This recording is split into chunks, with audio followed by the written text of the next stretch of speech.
Last দিন একটু tricks কাটিয়ে বিরিয়ানির মতো করে বিরিয়ানির মশলা দিয়ে চিকেন রান্না করে তা খিচুড়ির সাথে মিক্স করে এমন কিছু বানিয়ে জামাইকে সার্ভ করেছিলাম, যার স্মেলে এবং খাওয়ার পরে জাস্ট আমার জামাই অবাক হয়ে গিয়েছিল।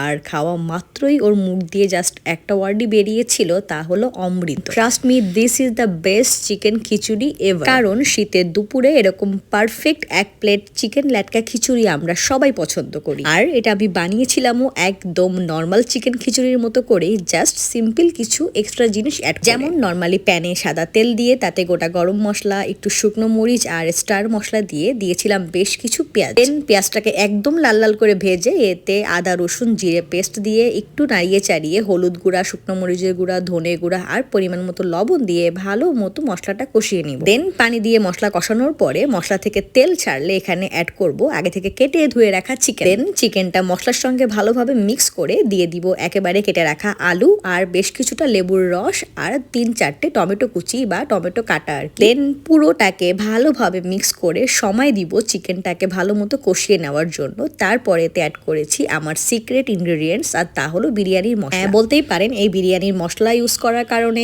আমার এই চিকেন খিচুড়ি একটু অন্যরকমই লেগেছিল খেতে। যদি কখনো এভাবে বিরিয়ানির মশলা দিয়ে ট্রাই না করে থাকেন তাহলে অবশ্যই একবার ট্রাই করবেন। আর তারপর এতে অ্যাড করবেন কিছুটা টক দই। অ্যান্ড দেন সিম্পলি ব্যাপারটাকে ভালো মতো কুক করে নিতে হবে সময় নিয়ে। তারপর এতে অ্যাড করতে হবে পরিমাণ মতো পানি। দেন চিকেনটা এদিকে প্রপার কুক হতে হতে ওদিকে আমি খিচুড়ি চাপিয়ে দিব। নর্মালি চাল আর পাঁচমিশালি ডাল দিয়ে রান্না করেছিলাম এই খিচুড়ি। অবশ্যই পাঁচমিশালি ডাল নেওয়া ট্রাই করবেন, কারণ এই পাঁচমিশালি ডালই কিন্তু সেদিন খিচুড়ির গেম চেঞ্জার ছিল। দেন নর্মালি আমরা যেভাবে তেল, লবণ, হলুদ আর সামান্য একটু গরম মশলা দিয়ে ভালো মতো নাড়িয়ে চাড়িয়ে পেঁয়াজ কাঁচামরিচ অ্যাড করি, ঠিক সেভাবেই অ্যাড করেছিলাম। এতে বেশ কিছু রসুন কুচি আর সামান্য একটু আদা পেস্ট আর জিরে পেস্ট দিয়ে ভালোভাবে নাড়িয়ে চাড়িয়ে পানি দিয়ে ব্যাপারটাকে রান্না করতে দিতে হবে। ও হ্যাঁ, পানির সাথে সাথে আমি এখানে চিকেনের কিছুটা গ্রেভিও অ্যাড করেছি। আর পানির পরিমাপটা একটু বেশি হলেও প্রবলেম নেই, কারণ আমি যেহেতু এটাকে ল্যাটকা খিচুড়ি টাইপই চাচ্ছি। এ নিয়ে খিচুড়ি ওদিকে কুক হতে হতে এদিকে দেখলাম যে আমার চিকেন অলমোস্ট ডান। এবার চিকেনটাকে একপাশে রেখে যখন দেখবো যে খিচুড়ি অলমোস্ট 70 থেকে 80% মতো কুক হয়ে গেছে,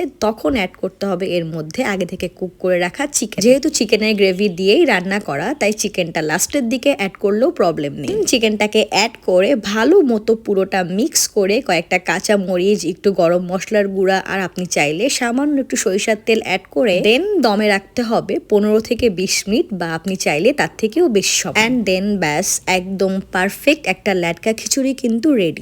এই চিকেন খিচুড়ি কিন্তু আসলেই আমার লাইফে খাওয়া বেস্ট চিকেন খিচুড়ি ছিল। শুধু আমার না, আমার শাশুড়ি মা আর আমার জামাইরও বেশ পছন্দ হয়েছিল। আমার শাশুড়ি মা আমাকে বলেছে যে তার খাওয়াও বেস্ট খিচুড়ির মধ্যে একটা। তো বলতে তো হবেই যে এটা বেস্ট, তাই দেরি না করে একবার এভাবে ডিফারেন্ট ট্রিক্স খাটিয়ে খিচুড়ি রান্না করে দেখতেই পারেন। চিকেন খিচুড়ির এই ফ্লেভার কিন্তু আপনার পরিবারের সবার পছন্দ হবে ইনশাআল্লাহ। ট্রাই করে আমাকে জানান। আর প্লিজ আমার ভিডিওটি ভালো লাগলে আমার পেজটা একটু ফলো দিবেন। Thank you.